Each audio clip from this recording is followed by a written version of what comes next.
Hello YouTube chess lovers and my friends, this is Gunjan here, and today I'm going to show you some of the nice traps exist in Caro Kann fantasy variations. Now you can use this line as a surprise weapon in tournaments. White start with the move e4 and black responds with the c6, so we have a normal Caro Kann defense move order, and after d4, d5, here comes the fantasy variation start with f3. Now here there are few good replies for the black. Black can play either g6, e6, or the most critical is d cross e4. And if your opponent going to play g6 or e6, I strongly recommend you that you go through the theory section of this opening and learn about how to handle those positions. But here I'm going to show you some of the nice traps exist when black plays d cross e4. After d cross e4, white should certainly play f cross e4, and here the most critical line is e5, and it's very logical, because you can see by playing e5 black wants to play queen to h4 check, and not only that, if white allows black, then black can capture this pawn, and that means white has an isolated pawn on the e file, and that can be a ready-made target for the black. So against this, white should certainly play knight to f3, so stopping any queen to h4 check, and here there are three good replies by the black. So black can play either bishop to g4, bishop to e6, or the most critical is e cross d4. Against bishop to g4, I recommend you should play bishop to c4 and create a first nasty trap. So for example, here if black foolishly play moves such as knight to f6, then here comes bishop to f7 check, and after king to f7 we have knight to e5 check. So not only white regained the piece, but black has lost the castle right. And please do not forget, white has a center as well. So that is a one trap exists in bishop to g4 line. And let's say even though black does not fall for this trap, if black plays moves such as bishop to h5 or knight to d7, then very simple is you play c3, and white has a very good center, and next movement white can castle and white can look forward for a strong middle game. So that is about bishop to g4. Against bishop to e6, I recommend you should play c3, not knight cross e5, because that leads to the queen to h4 check, and again white is having some trouble in that line. So very solid move is c3, so protecting your center. And here in one of my game, my opponent played knight to d7, I played bishop to d3, here he played bishop to d6, and I castle on the king side. And the general move, or the most natural looking move over here, is knight to f6, but this leads to one of the disaster for the black. And here white will continue with the knight to g4. So now you can see the knight is attacking the bishop, and if the bishop doesn't move, then the pawn will be double. So the most natural looking move for the bishop is bishop to g4, attacking the queen. But now comes the wonderful move, which is queen to b3. So queen to b3 attacking the two pawns. First is attacking the b2, but the most critical is queen is attacking the f7, which leads to the mate. So black cannot defend both of the threat, and white will have a wonderful game from here onwards. So those are some of the sideline traps exist in bishop to g4 and bishop to e6 line. But the main idea of the black is to capture this pawn, so e cross d4, and giving a white an isolated pawn. And certainly first time when I see this position, I thought, oh, black is doing quite fine, like black does not have any weakness and white has an isolated pawn. But to my surprise, I found out that there are some very nasty traps exist, and that start with this move by white, which is bishop to c4.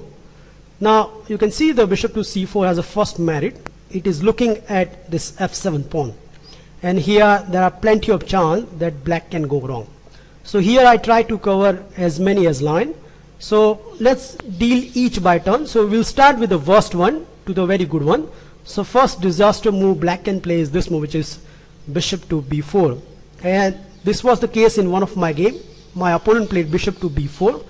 Here I played c3, and he captured the pawn, and he thought that he outsmarted me, because certainly white has this move, which is bishop cross f7, and black here simply capture my bishop, and at first sight looks like white get the black queen. So very simple is queen cross queen, but allowing black to appear the another queen on the board. So black can capture this pawn with a check, and when the king moves up, king to e2, the another queen appear on the board. And if you look at this position right now, black is 2 pieces up, so a rook and a bishop is up, but my opponent does not think beyond than this. In this position there is a mate in fire. You can pause the video and you can find it by your own. I'm showing you right now. So the starting move is knight to g5 check. Now with the knight to g5 check, you can see the king cannot go to the e6, so the only square left for the king is king to g6, and now you can give this check, which is queen to e8 check. Please note, if the king goes to the f6, then very simple is rook to f1 check, and if the bishop comes in between, then we can simply grab the bishop, and this is a checkmate. So king to f6 is a disaster zone, and as well as king to h6, because if your opponent play king to h6, then very simple is knight to e6 with a discover check of the bishop, and if the opponent plays g4, then white can simply grab the pawn, and this is a checkmate as well. So that is a one nasty trap exists in this bishop to b4 check line. Now here black can try another check, which is queen to a5 check, and against this very simple is again you play c3, and you can see if the black capture the pawn, then very simple is knight capturing the pawn, and white has a tremendous development. And not only that, right now white is threatening a knight to g4 and castling on the king side, with has all the attack on the f7. So in one of my game, my opponent parried this threat by playing bishop to e7. Bishop to e7 has a merit of stopping the knight coming to the g5 square, but here I simply play e5. So now stopping his knight to coming out from the f6. My opponent first of all grabbed this pawn, and I recapture with the knight, and here he played knight to d7, which setting up a cheap threat, that if I castle on the king side, then black can play queen to c5 check and grab my bishop. But to his horror, I played this move, which is bishop cross f7. And here probably I thought he think about 25 to 30 seconds, and then he grabbed my bishop, and then I played e6, so trying to get my piece back. If black goes back, then I'll regain my piece with interest. So my opponent went for the hill, so my opponent grabbed the pawn, queen to b3 check. He played king to d6, and after bishop to f4, he didn't last for the long. But instead of king to d6, if he had played king to f6, then a very simple line is rook to f1, which has idea of giving a discover check. And if knight to h6 at this point, then very simple is knight to d4 check. And after king to g6, we have queen to c2 check. And after king to h5, we have a wonderful move, which is g4. Now please note, if king captures g4 or kings go further, then that leads to the mate in all the lines, and the only move left is knight cross g4. But then a simple repetition is rook to f5 check, and white will win the black queen. So there is another good trap exists in queen to a5 line. Now the third move which I want to consider is bishop to c5. So black wants to protect his pawn. Well, against this, very simple is you go for the castling on the king side, and please note, if d3, then the king can go on to the h1, and queen can regain the pawn on c2 with a very good position to boot.